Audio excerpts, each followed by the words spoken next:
everybody, whether you're on the East Coast, West Coast, or around the world. This is Coast to Coast. August already, guys. This year is flying by. Yeah, it is. Yeah, it is going way too fast. Melanie's already gone back to school, started her job up again. I'm like, man, where did the summer go? I mean, we got a full slate of football this week. Yeah, we do. First week, technically. Exactly. I mean, so since we weren't here on Friday, might as well talk about the Hall of Fame game a little bit and just how sloppy and ugly that was if you were a Lions fan. Man, it was a rough one to watch. They hit the over, though. It did hit the over. That's what happens when you give the ball to them inside the 10 multiple times. Yeah, I can honestly say I didn't watch a single play of that game. So I did watch a little bit of the game. What? What'd you say? Said, yeah, because it was a birthday party for you. Well, not just that. I was getting ready for the videos that I was sending you guys yesterday. I actually got invited to do camera and spotters for that race yesterday. Oh, nice. So I had to go get my credentials Thursday night because the first race was Friday, and then there was one Saturday, and then there was the one Sunday. Sweet. Oh, yeah. Is it just me, or I did watch all your reels, Dustin, and it seemed like the first couple of races or the first couple of video clips and I know it's probably just my perspective, but it looked like cars were going kind of slow, and then the last reel you put in, it looked like they were speeding or they were a much faster pace around the track. So the first two videos I sent, they were coming because it's a 13 corner road course. It's a 4-mile track. Okay. So the first two videos I sent where the cars were coming down into turn 4, slowing down, wrapping around, and then going back up. And then the last video was like the longest straightaway. That's like a half-mile straightaway on the track. So the cars were going like 230, 240 down that straightaway. They were just booking. Oh, yeah. That's what I'm saying. That last video that you shared, yeah, you could see it. They were definitely booking. Oh, and he's gone. Almost died on that last video. Did you? So like where the straightaway was, like they're going like 230 to 240 down that straightaway. Yeah. And you can probably go 3, maybe 4 cars wide, depending on if you can do it absolutely perfect. But if you go 4 wide, you have about maybe an inch or 2 between the cars. And there was one car that was trying to get 4 wide on the outside, bumped into the one car. The other car's tire shot him into the wall about 15 feet past me, and the car hit the wall and then ricocheted like a frisbee to the other side of the track. Oh, damn. Yeah, that'd probably scare the crap out of me if I saw a tire coming in my direction. Yep. They don't give you no, like, well, I mean, I guess if I was doing something like that, I'd probably put some safety gear on, a helmet or something, just in case. No, we get as a spotter, we get one, and then as camera, we don't get one because camera, we're in like a little booth. Okay. Like a little square box that's elevated about 5 feet off the track's wall surface. But as a spotter, you're literally sitting pretty much like 1 or 2 feet behind the wall, so you have to wear a helmet, and you have to pretty much run for cover if something's coming for you. Yeah, I mean, you better run fast, too. Don't be one of those slow-paced runners. I mean, I don't know. It depends on how your reflexes are. Maybe if you're slow, it'll keep you from running into some trouble. Yeah, that is one, like, this is the first, I've been to a race before, but, like, obviously sitting up in the stands is a lot different than being, like, on track level like that. Yeah. When you're on track level like that, and these aren't actual like race cars, these are like Lamborghinis, Ferraris, and Porsches, but they're like the specialized like P3 cars. So they have like those are race cars. Yeah, the supercharged. Well, no, it's not like a stock car like NASCAR type thing. It's like the supercharged P3 engines. They can get up to like 250, 260, low aerodynamics. So seeing that many cars going like 230 miles an hour past you is like, yeah, I'm gonna pay attention. I'm gonna just watch what's happening and not look away till they pass me. Mm-hmm. Yep. I mean, that's the point of your job, is to watch them. Right. But the camera part's easy. The spotting is hard because once they go, like wherever you're sitting, once they go past you, like they have TV screens like throughout the track, just so people on each corner can kind of see what's happening like throughout the racetrack. But no matter where you're sitting, so I was sitting on the one straightaway on that last video, which is basically right off of turn 2. There's like a half-mile straightaway until you get into turn 3, turn 4. So from where I'm sitting, I can see the cars getting to the downhill part of turn 3, and then getting out of turn 4 and heading up the uphill part. And then I can also see the cars coming in from turn 2 hitting the straightaway. So that's my spotter area, was pretty much turn 2 through turn 5. Nice. And then I got a radio like the safety crew if something happens, or I got a radio like the pits, like, oh, by the way, your car's got a tire off rolling down the road. Might want to go get it. Well, yeah. I guess it's better to just be a tire than a whole car. So. I don't know. A tire can go for a while. Yeah, there's a lot of friction with a car, so these tires aren't NASCAR tires either. So if one of these cars loses a tire, it's gonna roll for about a half mile. Like these things will just roll and roll and roll. I mean, they would from a stock car too. They just happen to be on an oval. Like if you have a straightaway, because I mean, when you see a stock car lose a tire on a road course, that thing goes forever. That's more of a speed thing than anything. All I know is the Lamborghini they got in the accident. The car itself cost like $1 million for like the engine, for like all the electronics and all the parts that go into like one of these cars. Oh yeah. And the accident cost about $800,000 in damage. Damn. Yeah. Yeah, I mean, especially when you get into like Can-Am style cars and stuff. I mean, the R&D on those is insane. Yeah. $1 But million. I didn't realize. Wow, I didn't realize they got that. $1 million. I didn't realize got that expensive. But wow. I mean, you're talking about Lambos and Ferraris, like sure. the base car. But the electronics alone are probably $300,000 just on the electronics. Yeah. And how like these things actually work. Like the electronics alone are so high tech and so like incredibly in depth for how these things work. It's amazing. They don't even have gas pedals in these cars. What do they have? You control everything on a steering wheel. So like the one side of the steering wheel, you have a radio button, start and stop. Yeah, and it's all paddle shifts. On the back of the steering wheel, you have like paddle. So the right side is the gear, the left side is the brake, and then there's 2 buttons on the right side of the steering wheel for accelerate and decelerate. So everything is controlled on the steering wheel. There's no pedals, no nothing.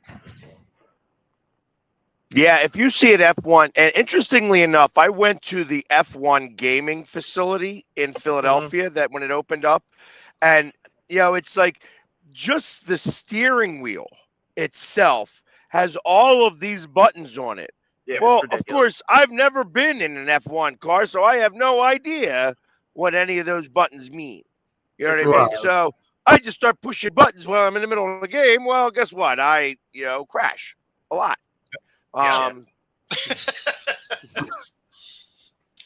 But it was so it's interesting because that's how they train you on these F1 simulators. Yep. Well, yeah, they don't want you to go out and wreck $1 million car.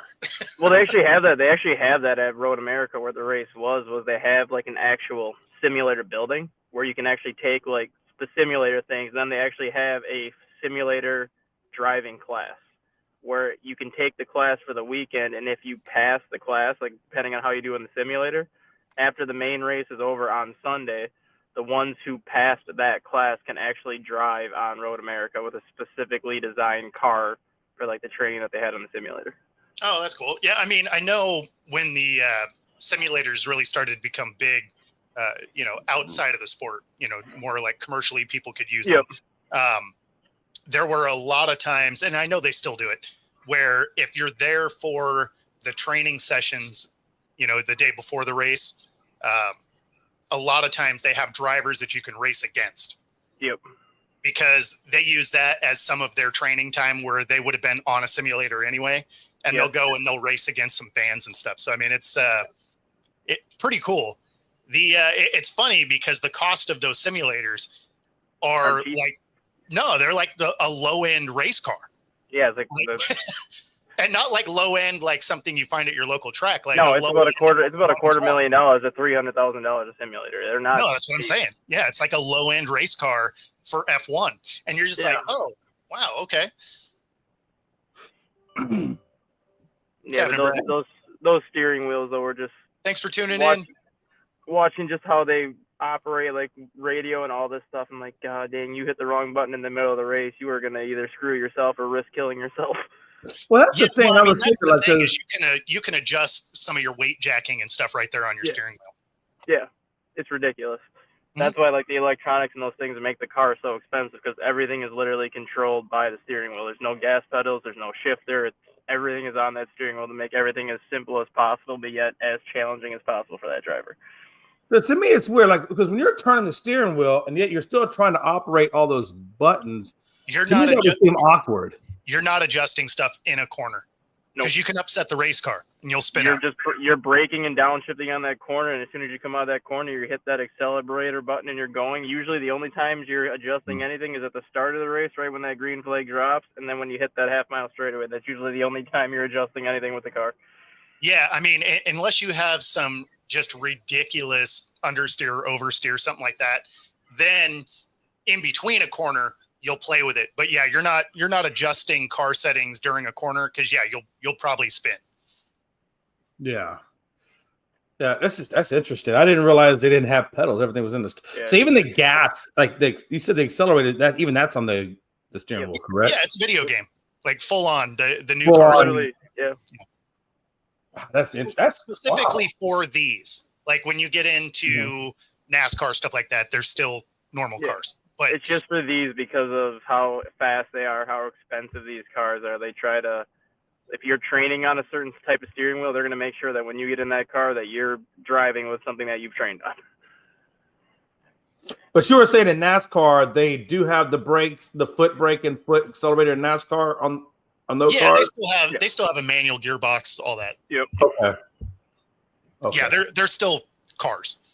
Yeah. Well, I understand like the F1 because you don't have no room for a gear shifter. It's got to be on the damn steering wheel. Yep. Mm-hmm. So I get that part. I just didn't realize that the brake and the gas were part of the steering wheel. That's interesting to me. Yep. Yeah, again, it's pretty limited as far as the cars that do that. It's the high-end Can-Am style cars and some of the F1 series cars. The like P2, those are the P232 or P2, P3 cars as well. Yeah, outside of that, everybody's more or less normal style cars. Yeah. Heavily modified, obviously, but yeah. Has anybody seen the new F1 movie by Brad Pitt? I was just curious as to how realistic that movie was compared to what it really is driving. I don't know if anybody has seen that. Yeah, okay, I was just curious. But I haven't driven a full-on F1 car. A mini sprint is as close as I got. So yeah. Wow. It was fun though. Mini sprint was fun. I hit a rumble strip and did some yard maintenance with it. Got a little too tight in the corner, trying to shave a 10th off a lap time. And fortunately, I was on the track by myself, right? I was just doing testing. But I went and spun her through a little bit of the infield. And when I came back through, they're like, what were you doing? I was like, trying to go fast. They're like, how'd that work out? I was like, I mowed the grass. I mowed the grass free of charge. Yeah, that's right. It was fun, though. It was fun.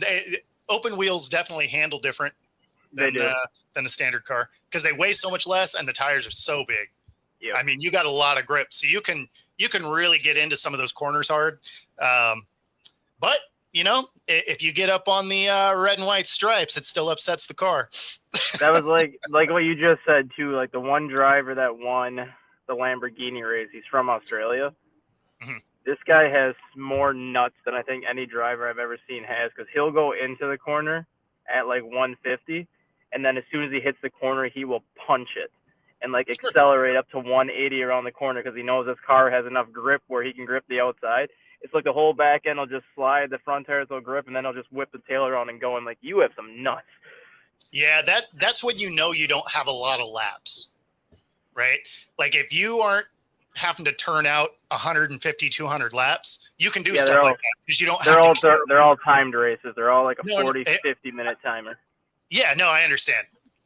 But that's how you know it's that style racing. Because if you actually had to go an extended amount of laps, you wouldn't do that because you're just tearing tires up. Because you can do that for a little while. But then as soon as that tire starts to wear, gets real glassy, all of a sudden you become a lot slower. But yeah, you can do that with a new soft tire. Absolutely. Go burn that puppy up.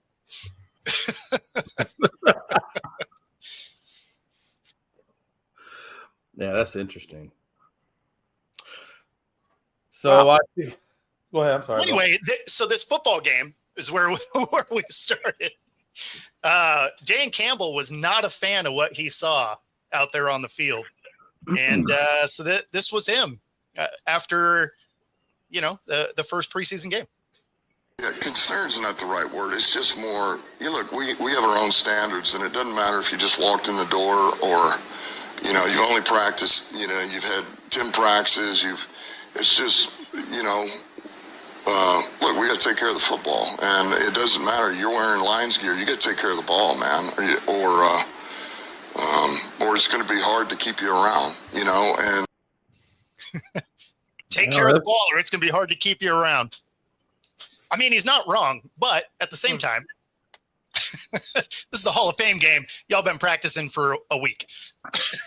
How many starters realistically play in the Hall of Fame game more than one series if they play at all? I don't think any of them played. Yeah, but I think last year's Hall of Fame game, I think both teams had their starters play the first series. But outside of that, it's like, what do you expect from a bunch of guys that are probably not going to be on the roster anyways? Well, no, that's exactly what he's saying. Is you got to protect the ball, or you're not going to be here. Yeah, like, it may be week one, but we have 40 guys trying for 8 spots. You better figure your stuff out quick. And I like what he said. It doesn't matter, if he just came through the door or not. I mean, that's true. I mean, routes, intricacies of the offense, defense, whatever. Those kinds of things probably take time to learn. But the one thing that should be simplistic is protecting the ball. I mean, that should be a fundamental that you have. You got to catch the ball. They had 2 missed kicks. One of them was a kickoff. One of them was a punt, and both of them ended up in turnovers inside the 10. So I mean, like it was not going to be a good deal. But I wish I would have had the other soundbite for the end of that. Should have stitched them together of Gruden. I want some fucking execution. with that Chucky face that he makes. Yeah, right? Exactly. I love the face. The face is awesome. I might have to make that later today now. So you had one job. That's all you had. One job to put that video together. What the hell? You know what? I didn't even think about it until I just played it. That would have been a good follow-up. Interestingly enough, because Detroit happened to be in Philadelphia, the Tigers were playing the Phillies.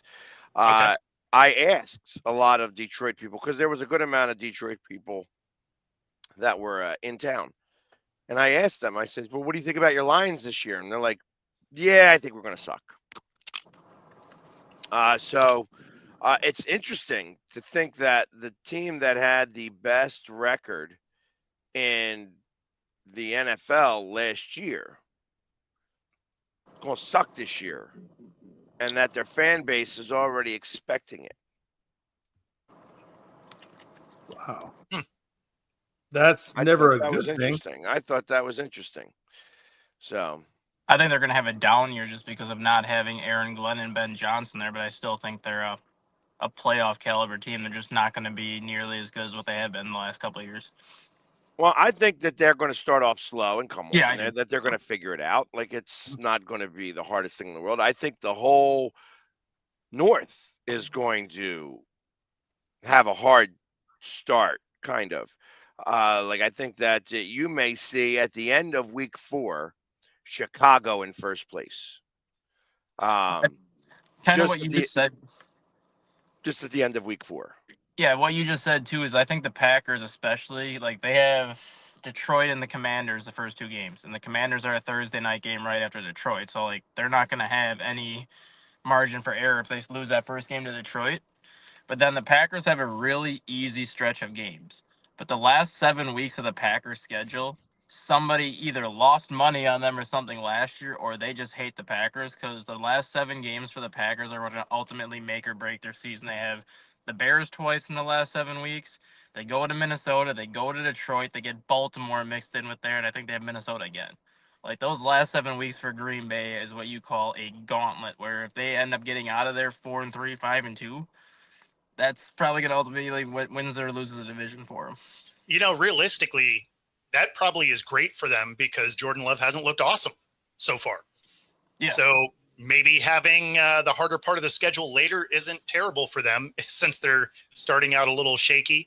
That being said, haven't seen anything good out of Caleb Williams yet either. No, Ben Johnson threw the offensive line under the bus on Friday. It was I didn't see Friday's presser. Yeah, they spent all the money on the offensive line. They made the trades they made to get Joe Tooney and Jonah Jackson, and basically like Caleb Williams came out and looked terrible on Friday, and they questioned Ben Johnson about it. He's like, it's kind of hard to have success when your quarterback's on his ass more than he's on his feet. Like our offensive line needs to play better. Our offensive line needs to protect, or it's going to be more of the same. He lit into the offensive line. I'm just like, Chicago might not like that, but it's got to be a breath of fresh air for them for somebody finally to fall out. And that's a little bit concerning considering they replaced the entire interior of that offensive line with guys that are significantly better than what was there. Yeah. And if they're not getting better protection, now you got to be looking at that offensive line coach. Like, I think it has to do with what's going on here? Yeah, Joe, I would not go this far. Like, no. You got to put down the crazy. Like clearly the vino's been flowing today already. I like Joe. I firmly believe at this time of night, this is Joe's party time. I think this is when Joe sits back and has a few and says, let me get on there and just say some crazy stuff. Oh, no, you know you're my boy. But I fully believe that you're right. That's an indicator that he's been day drinking on a Monday. Hey, listen, they eat dinner at 4:00 over there, and at 6:00, it's already a 1 bottle at least, or maybe 2 in. That's what I'm saying. He is fully in the bag. If you think the Bears are winning the division, you've been drinking all day. I do want to say this. I do agree with what Stack said. I like what Ben Johnson's doing in Chicago. He's going there. He's being a hellraiser. He's stirring things up. They need that to break that, to get that culture right, because that culture's been terrible for a long time. And if he can get that culture right, that's going to pay dividends down the backside, I believe. Oh, just naturally that way. Okay. Okay, I'm going to go with the other one. Is there a little herb in your life? And I'm not talking about oregano.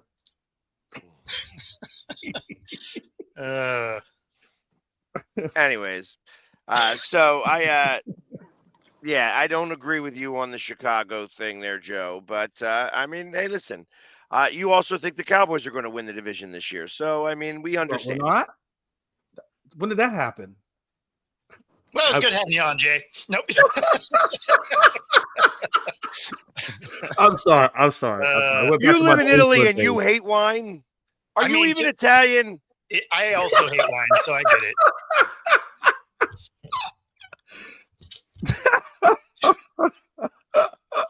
I tell you, Joe, I can't wait till the Eagles come and play in Italy. Hell yeah. Yeah, they're going to redo the Coliseum, and we're going to play in the Coliseum, I heard. And you're going to put gladiator gear on. That'd be awesome. Wait a minute. He's Italian. That means he's Catholic, which means he does communion. Joe, do you just pass the cup of blood and just say no thank you? Just eat the bread, the body? That's how I'm curious about it. That's like glorified grape juice. Yeah, exactly. And depending on Welch's. Well, and depending on what religion you are now, and my family's Catholic. I'm not the most religious person in the world, but I still go to church just because I kind of want my kids to at least have some religion in their life. But since COVID, a lot of churches have gone away with the blood. They don't even do the wine anymore because of COVID and the passing of the cup. They just have one cup of wine that the priest will drink with like the people giving out the stuff, and then the people going up for communion won't even get the wine anymore just because they don't want to deal with the whole people getting sick, spreading this disease to this person, and this person. Yep. So you gotta do like the Pentecostals do. You get your own personalized little thing of They get the itty bitty shot glasses of wine, and stuff like that, like the thimbles of wine. Yeah, they even kind of did away from that because ultimately they don't want, if you are in the program, they don't want you to feel ostracized from that as well. So typically they don't offer it anymore. Now, that's interesting. The difference being, like, for instance, I did one time, when I was still religious, I did the 40 days of Lent. Instead of giving up anything, I'm not a giver, give up guy. I don't quit. Nobody likes a quitter. So I don't quit anything for Lent. Instead, I went to church every day. So I spent 40 days of Lent going to church every day. And when you go to those types of things, that at that point, they will give you the wine because it's a much smaller setting when you go to a mass on a Tuesday morning than you do if it's Saturday night, Sunday morning. Yeah, like Sunday mornings, everybody's there. So they're not going to do that. But like a Tuesday morning, there's a whole 6 people there. Yeah. And it's interesting because you get to learn a little bit different portions of the religion. When you do that, the sermons are much different. Yep. So it's interesting to kind of do it that way rather than I can't go back. There is no going back. Yeah. Plus, I don't believe now I don't believe any of it. Like I have gone down the rabbit hole and have the tinfoil hat. You watch the Y-Files and you get to learn everything you want to learn about religion. That way, or at least listen to the stories, you start to have a different opinion of how that story is told. Same story, different thought process on it. My aunt is Italian. She's Catholic, and she invited me to go to church with her one time, and I went. And the guy asked me if I want to do a confession. I said, "Sure, I've never done. Sure, why not? See what it's like, whatever." And I told the priest before we walked in there. I said, "Hey, I hope you stretched because we're going to be in here a while because I got a lot of stuff to unload." Yeah, I wouldn't go in there anymore. I don't need him go, Jesus Christ. You know what I mean?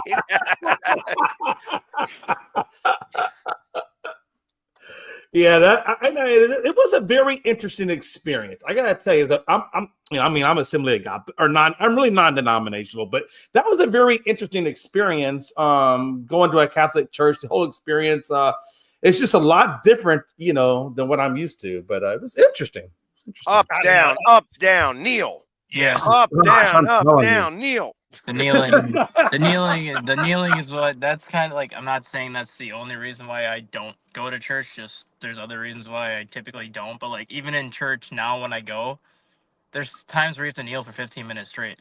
My knees aren't in the condition anymore to kneel 15 minutes straight, so like I'll kneel for 5 minutes and then I'm like, I gotta sit, like I can't kneel anymore, and like people start looking at you in the church like, why aren't you kneeling? I'm like, I physically can't.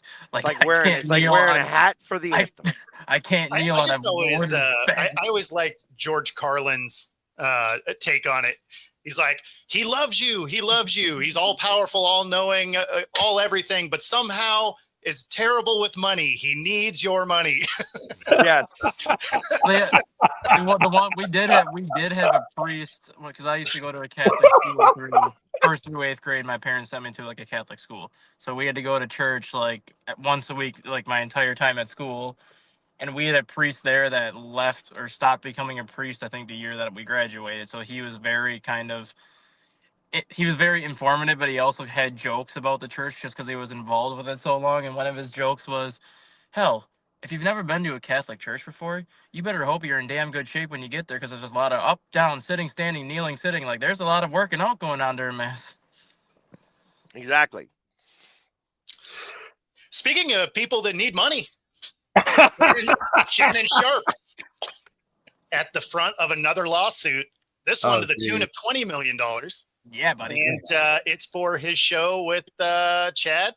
And it was one where he called someone out and basically said that they were going to get divorced. She said that I'm not. You guys ruined my reputation, and hitting him up for 20 mils. This is after getting nailed by OnlyFans to the tune of, what was it, 25, and then losing his ESPN contract of about 100 million. So been a rough couple weeks for Shannon Sharp.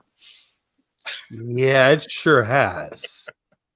I mean, literally, it has been rough for that man. But self-inflicted, mind you. Yeah, I'm about to say. But so hey, maybe he needs to start an OnlyFans account to make the money back. I mean, I'm sure he's already been in some videos, so he might as well capitalize, right? Right. Get some royalty. I don't understand. Like, all right, hold on. You're gonna sue. You're gonna sue because you're not getting divorced, and he said you were going to. I mean, if you can get a buck, that's really what our society's become. Yeah, but the thing I have about that is that, like, it's his opinion. Right. You know what? I mean, it's like, guess what? I am allowed to have an opinion, and whether you get it divorced or not. Hey, listen, this ain't over yet. You ain't done yet being married. Yeah, you might still. So, I mean, at that point, I'm going to sue him right now, and then after we get this money, we might get divorced, and that means I got to get the money back. Is that how that's going to work? Well, no, because it'll already be gone. You try to countersuit, and then it's like, oh, sorry, I don't have any money to give you. So I think that's the laugh. I mean, you're right. She wants the money. She knows she's getting a divorce, so she wants the money to make sure she's got money to buy a house and get all this other stuff. So what? I She's think people go to court on too much. I love that the guy is suing Coldplay. Yeah. Oh wow. Oh yeah. I Yeah, didn't see that. yeah, he is That is hilarious. That is hilarious. I guess he gave allegedly. Let's go ahead and throw this in there. Don't sue our show. It sounded like that guy also paid like $40,000 to an OnlyFans person on his own. So it wasn't just his coworker. Sounds like he is a quality, upstanding guy all around. I just don't know how can you sue somebody for just paying the, because if that's the case, then every single sporting event you go to where they have the kiss cam, somebody's getting, that just doesn't make sense to me. Well, so there is the theory that it was planned, orchestrated. Yes. Yeah. So, and actually, when you look at everything involved in the mix, it actually points a lot more to the fact that it was orchestrated and not just random. Mm-hmm. Because they didn't really go to anybody else. Yep. They show one couple and then they show them. Mm-hmm. You know what I mean? And it was like, oh, we're going to show this couple for a half a second, and then we're going to go over here and show them completely. Mm-hmm. And then stay on that area because they disappeared. And it wouldn't be the first time that an organization has gotten in trouble with the kiss cam before or has been getting sued for it. I think it happened with, it was either the Minnesota Timberwolves or the Indiana Pacers a couple of years ago, where a guy sued the organization for the kiss cam because he went to a basketball game with his buddy.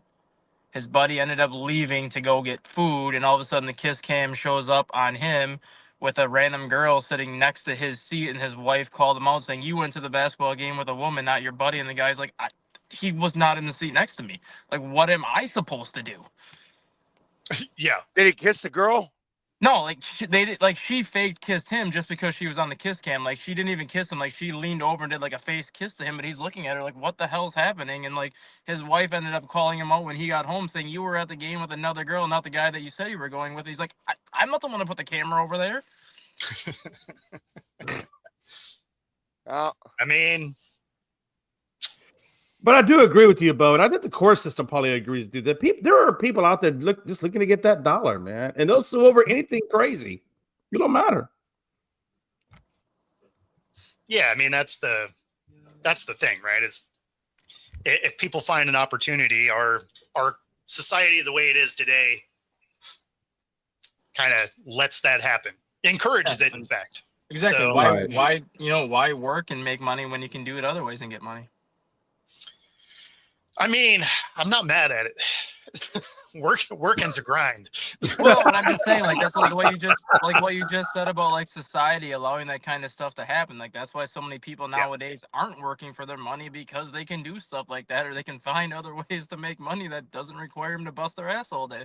I mean, it's why OnlyFans works. Yep. Because they don't have to. And I met the owner. I met the owner of OnlyFans. Okay. Great guy, actually. You know, he was. I had lunch with him. He is. You know, he is as cool as you could imagine somebody in that position would be. Okay. You know, and I mean, let's face it, he's an accountant. Yeah. That's what he does. That's what he is. He's an accountant, and he came up with the program to be able to streamline this. So that's where he made his billions of dollars. And real cool guy. Like just took a picture with his family. You know what I mean? It's like he's a big follower of the Philly sports guy, which is awesome. You know, like I said, it's just you when you look at him, you wouldn't realize that, wow, that guy owns OnlyFans, huh? Like that would be what you say to yourself. You're like, wow, that is not what I would expect him to look like. Right. Well, he's a businessman, probably has a business look, and he just happened to have that because it's a good niche to get into. And personally, I think Pags, I think you'd kill it on OnlyFans. I think you'd make $1 billion. Might be the next $1 billion. Here we go. Here we go. No, but Yeah, I'll start by money. showing off all my dance moves. No, I mean, all you would have to do is just paint yourself up shirtless, and you'll be making 6, 7, 8 figures in one day. Well, you know, it's funny that you say it like that, because as of right now, I am probably skinny as I've been in maybe the last 10 years, 10 years. And I am actually going to start the old guy workout. That's what I'm going to do. I'm going to start, every day coming up here soon. I'm not exactly sure when I'm going to start it, but it's going to start very soon. And we're going to wake up at 6 o'clock in the morning, and I'm going to bring the camera down. You're going to get to do it with me if you feel like it. So Bo is probably not going to get up at 3 to join me to do this. Odds are low. Yeah, but it's going to be like live on Instagram and TikTok and StreamYard and stuff like that. And I'm going to do the old man workout. Like, hey, listen, I'm going to go from 0, like literally 0, because I don't work out at all. Yep. And I'm going to do like I said, it's all going to be like calisthenics too. It's not going to be any weights or anything like that. It's going to be push-ups, sit-ups, burpees, jumping jacks. I think that's it. I think that's kind of what I'm going to do, like stretching and stuff. Yeah. And start at like rounds of 10. Yeah. I think this will be a great segue for Bo to put up the bet ad thing that he has, and let's bet on Jim. There you actually wanted to do these workouts with someone else. Let's place bets on how many sit-ups and push-ups Pags does. Well, you could join a gym right here, and you don't have to do it at 3 a.m. if you're on the West Coast. You can get a free 5-day pass at any of the 3 locations: Bellevue, Ballard, University Village, Pilates Boot Camp, Yoga Bar, and more. Find your edge, True Fusion Gym. And of course, there is no prop bet, but you could do it if you want on whether or not make side bets here on BetUS. And so unfortunately they won't actually be on there, but it would be kind of fun to do the over under on if he makes it all through all 10 on day 2 or day 3 because we're older, and day 2 and day 3 sucks after a workout. Actually, it's usually day 3. So you do start on day 1. Day 3 is when it catches up to you. Day 2, you actually feel pretty good. Like, wow, I could do this forever. And then day 4 sucks even more because you did it on day 2 and it compiles. Yeah, sure it does. So They call it DOMS in the exercise world, delayed after effects of working out. So whatever you do on day 1 or 2, when you first get back into working out, yeah, you'll feel it on like you said, day 3 or day 4. That's the delayed effect. I personally think that the first time Pags does burpees, I'm thinking some hammies or some quads are going to get pulled. I'm just not putting it out there. I mean, actually, I'm pretty active now. So like even right now, if I needed to go run against somebody in like we'll say 100-yard dash with a little bit of stretching, I would be okay. 2 days later, I would hurt a little bit. I may even hurt a lot of bit. But like I would still be walking around and stuff like that. It's like I mean, when I play softball, that first game, is great. And you feel great on Monday. And then Tuesday comes and you're like, ow. Just ow. Like everything's ow. And then Wednesday is not as much ow. Thursday is not as much ow. And Sunday comes and you play again and it's all healed itself, and that Tuesday doesn't feel as bad. So it's really just getting through the first week. Yeah. I would say you start to get used to the soreness anyway. So then you're just like, okay, this is what it's supposed to be. Yeah, because I'm going to do like sets of 10, and then we're going to go for the week number 2, sets of 12, and then week number 3, sets of 15. And then you do you got to do multiple steps. I don't want to go more than 15 each time. Like I guess you could go to 20, but I'm not trying to do that in a set. Although maybe I should. I don't know. I mean, over time you probably will without weights. Yeah. If you really do enjoy what you're doing, Pags, you get really, good back into it and everything. At a certain point, I'm telling you, CrossFit is the best thing I've seen yet. If you're not looking to put on, big, bodybuilding muscle, but you want to get really, truly in fit and get your body right, CrossFit is an amazing thing to do. I mean, it really is amazing. But that's what I said. It's an old guy workout as far as I'm concerned. Yeah. Yeah, I mean, all I would like to do, I really would like to see if I could get a 6-pack. So I that's kind of the reason why it's like I was going to do maybe like the 6-inch to 6 foot, those types to 6-inch. Well, you know what they degree, say though, 6-inch to 90 degree. Right. You know what they say though about and this is true about abs. If you want abs to show, it's not so much about the workout as it is about the diet. To get a true 6-pack of abs to show, it's all about your diet. You need both. It's not that you don't need both, but the problem is when you're doing those kinds of work, let's say you don't get your diet on point, but yet you're doing all the calisthenics it takes to get the abs built up. The problem is the abs will get built, but then it's going to push the visceral layer of fat that's covering them up out.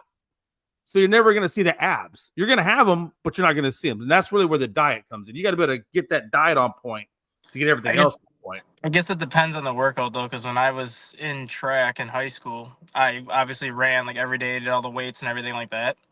I ate like shit. Like I didn't have a diet. I ate whatever I wanted. I drank as much soda and stuff. Yeah, you're talking about high school, so that. But I'm still saying, like even now, though, like even now, calories. You burn calories at such a ridiculous amount in high school. Like, you could eat absolute garbage and it didn't matter. You could be the trash can the whole way and it doesn't matter. When you're in your 40s, you better figure your diet out. Yeah, if you ran enough though, and like you did enough cardio, you can still eat. Like not obviously eat terrible, but if you did enough cardio and if you did enough like calisthenics and working out, you can still eat kind of terrible and the abs will still show to a point. It might not show as much as you want to show, but it will still show enough. Yeah, well, I mean, the biggest thing is you got to drop some of that fat. So you got to be in a calorie deficit for the day. So whatever that means in your lifestyle, you have to eat fewer calories than you're burning if you're going to lose weight. Like, this is pretty basic stuff, man. I got a question for Peg since I didn't get to ask him last week. How was the Savannah Bananas the other day? Oh, you should show up sometime. We even talked about it. Had a whole You segment. know, somebody didn't want me on the show last week. Frankie, where is he at, by the way? Hey, all I'm saying is you said on Monday you weren't going to be here Monday and Friday, and then you were like, oh, I'm also out Thursday. So, I mean, I don't know. Show up sometimes. Oh, by the way, if you're living your life by what Frankie thinks, you're already screwed. No, I would have. You know, it's a shame that Frankie's not here though, because I wanted to ask him how his Yankees did this weekend. I would have been dead and buried if I showed up. Oh, they got their asses. Hey, and how about those 3 bullpen guys that they went and got, and they both pooped the bed in that 13-12 loss? Yeah, Love it. That went well for him. So, Speaking of another good church guy that needs to make amends with his teammate and doing a good job doing it here is Tyreek Hill.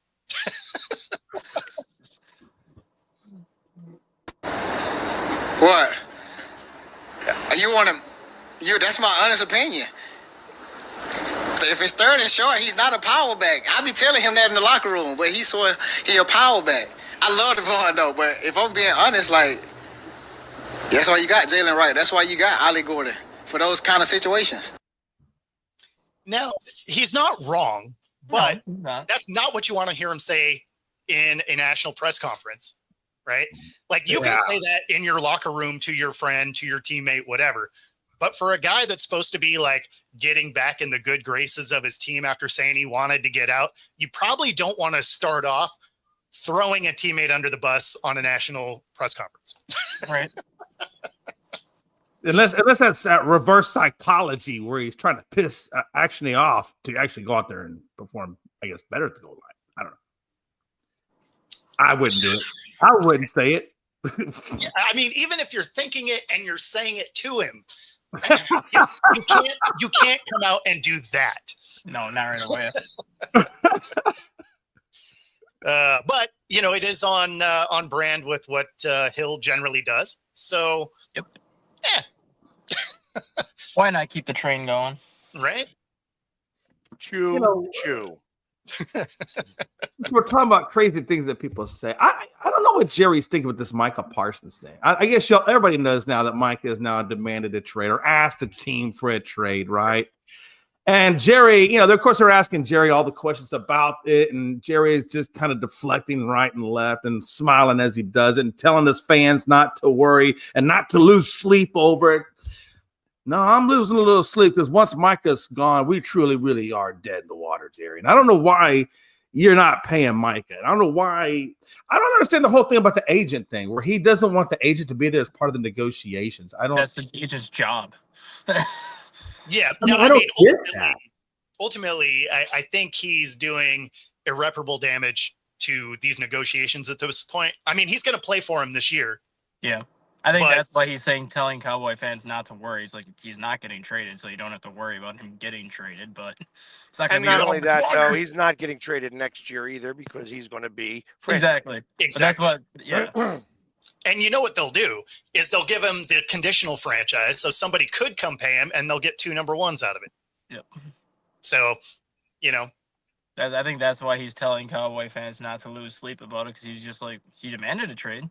Doesn't mean I'm going to trade him. Doesn't mean I'm not. I mean, he's not getting traded. And then next year I can franchise him. And if I really want to do it again, I can franchise him again. So he's not going anywhere. So you don't need to worry about it. Yeah. The crazy thing about it is the second time when he does franchise him, that's when that's going to get super expensive because then he's going to get paid quarterback money at that point for the year instead of his positional. I mean, money. he probably doesn't get franchised twice. They probably do. Like if they're going to franchise him, they probably do the conditional and they let people offer him something, and then they come in around that. And if they've pissed him off enough, he'll go somewhere else and they'll get 2 number 1s and they end up with 2 number 1s. So, I mean, they either end up with their guy or picks and you don't have to negotiate with other teams and stuff. I mean, I could see Jerry going that route. Yeah.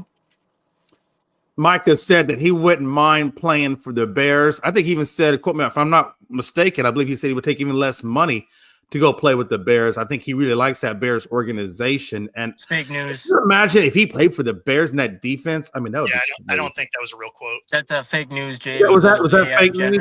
I don't know. I AI just generated. oh, was that AI generated? Yep. Okay. I Yeah, tell you, yeah. man, you guys are pretty He good at this. has- I can't. He has some interest in the Eagles, obviously, Yeah. but Yeah. and he did say that he would play other places. Yeah. Right. So I think at this point he's starting to like just about anywhere else. Right. And the sad thing about it is this is a guy that is admittedly grown up as a Cowboys guy. I mean, he loves the organization. It was a dream for him to wear the star. He was fully committed to the Cowboys. You know And that then that you was take a out- lie, right? You know that was a lie. I don't. Is it a He lie? grew up an Eagles fan. Yeah. Okay, so again, that's probably more that AI. See, I don't know how you guys tell the difference between AI and No, it's not. It's not. That wasn't AI. That was. Hey, listen. I just got drafted by the Cowboys for in the 15th pick. I'm going to get paid a lot of money. I'm going to speak company rhetoric. That's kind of what you do there. It's like, listen, I understand that. I get it. Yeah. It was a dream for me to put on the star. It was a dream for me to put on the Bronco. It was a dream for me to put on the Eagle. It would have been a dream to be put on anything because I am in the NFL and I am rich now. Yes. Yeah. I mean that's the biggest thing. Your dream was to get I get what you're saying. your dream was to get to the NFL. So Right. you're stoked about whatever team drafted you. Right. It could be the most garbage team, right? I mean, it could have been the Panthers the last couple of years. You'd be like, hey, I always wanted to be a Panther. You know why? Because the check's clear. Yeah. They took me number one. The check's clear. I love the Panthers. Yeah, right? Let's go. Yeah, No, but the only reason why the only reason I knew that quote was an AI quote is because they had the same thing the next day for the Minnesota Vikings. They had that same quote the day after that for the 49ers. So it's just like somebody just took that quote and put it with different organizations, basically. And Yeah, they which just makes AI sense. generated the quote. One WNBA update is the Celtics owner is interested in the Connecticut Sun. Offer has been placed, waiting for WNBA approval that would move the Connecticut Sun to Boston. Offer valued at $325 million. Wow. Not bad. Yeah. So that'd be interesting. The Sun, for the people that don't watch, is the worst team in the league. And like by a lot. Like they are terrible. But so that team potentially could move to Boston if the WNBA approves that. They could be there as soon as 2027. That's interesting, though, that the worst team in the WNBA has an offer for $325. I wonder how much then would the best team in the WNBA be worth in terms of if you wanted to buy them, which I guess is the Minnesota Lynx at this point. Yeah, the Lynx are just killing people. Like 3 of their last 4 games have been in over 100. Yeah. In fact, they'll be here in Seattle tomorrow. What are the Lynx now? Like 23-4 or 24-4 or something like that? Yeah, I mean, yes, they are blowing people out. I think Their game against the Aces, and the Aces aren't a terrible team. Yeah. Was 100 and something to like 58. Like they just absolutely destroyed them. Yeah. And I think 2 of their losses have come against the Chicago Sky, which is funny because the Chicago Sky are not a very good team. And I think 2 of the 4 Lynx losses have come against the Sky for whatever reason. Well, didn't one come against Seattle? In Seattle? For the Lynx? Yeah, I thought that they came over there and you guys beat them. That I don't remember. Just when you first started. Did they beat the Lynx? I guess I don't remember. Let me look. You were still trying to figure out the building that day, that week. So. Oh, was it like week 1? Yeah, So like that would literally, make I think sense. it was like the second game. They did. Yeah, June 11th, they did beat the Lynx by 10. So look at me now in my WNBA stuff. So who have the Lynx all lost? So who have the Lynx all lost to then? They lost to the Storm. I know they lost to the Sky once, maybe twice. Who else did they lose to? Let's see. The Connecticut Yeah, Sun. they have 5 losses. Let's see. They lost to the Dream. Okay. which that's a surprise. Lost to the Storm, obviously. They How many teams lost to in the Sky the and WNBA Mercury.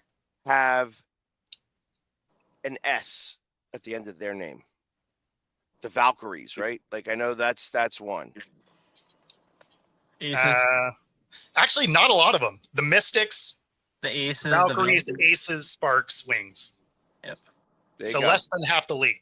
And the Sparks is an X, right? No, it's an No, S. it's an S. Okay. But yeah, that's what I'm saying. I feel like that's because I'm a big fan of team names without an S at the end. Yeah. But there's like, I think a total of 8 in all of professional sports. Mm-hmm. You know, so You'll have another one next year in the WNBA when the Toronto Tempo come in. Yeah. What was the Portland Fire? Yep. So 2 more. Fire in the Tempo. 2 more. Yeah. So yeah, I don't think the other team names that are coming later have been announced yet. I think Cleveland or Detroit, I think is supposed to announce theirs after the season is over, because I think whatever city is the first of the expansion teams to come in is supposed to have their name announced when the season's over. So you should know at least one more by the end of the year. Yeah. There you go. Yeah. But anyway, I thought that was interesting that they're trying to get that team to move to Boston out of Connecticut. And, you know, it does make sense. It's the minority owners of the Celtics, so not the primary. But yeah, they got to make up the money somehow since they're the minority owners. Yeah. Well, I mean, if you can be the full owner as opposed to a minority for the same dollar figure. Right. There you go. So not that they'd be selling out of Boston. It just sounds like they'd be acquiring more. So, and I did not watch SummerSlam. I'm not a wrestling fan. So, yeah. You guys watched it. I watched a very, very, very little bit of it at the baseball game because the guy in front of me had it on his phone. Was watching it live on his phone. I'm like, wow. And all I saw was a big, like 16-foot A-frame ladder in the middle of the Ladder match. Something. Ladder match. Yeah, I'm always impressed by their athleticism and their strength. But having been in some fights, you can't get punched 500 times in the face and not be pretty messed up. You can't get thrown off of a ladder and get hit in the back with a steel chair a couple times and not be more hurt than those guys are. I mean, I've fallen off of a ladder and it was rough. So yeah. Falling out, getting speared 20 feet up in the air from a ladder and then landing through a little wooden table on a cement floor and getting up and walking away. Yeah, that's not going to happen in real life if you fall off a 20-foot ladder through a table and land on concrete. You might not walk again. Fair, I would rather fall through the table than directly on the concrete, though. So yeah, but either way, you might never walk. You might never walk again, though, depending on how you land on your back. Versus these guys are just matches so over. I disagree with that. You watch Buffalo Bill fans destroy tables constantly. I'm pretty sure you'll be able to go through those without too much problem. Lesnar came back. Okay, all right. I don't know if he beat the shit out of him. He just picked him up and dropped him and walked out of the ring. And the main takeaway from that is that is also an old guy workout. That being said, that does get it to the top of the hour. If you've been watching along with us, be sure to like and subscribe. Helps us bring our stuff to you. Otherwise, we're going to get out of here for the day. And have a good Monday, guys.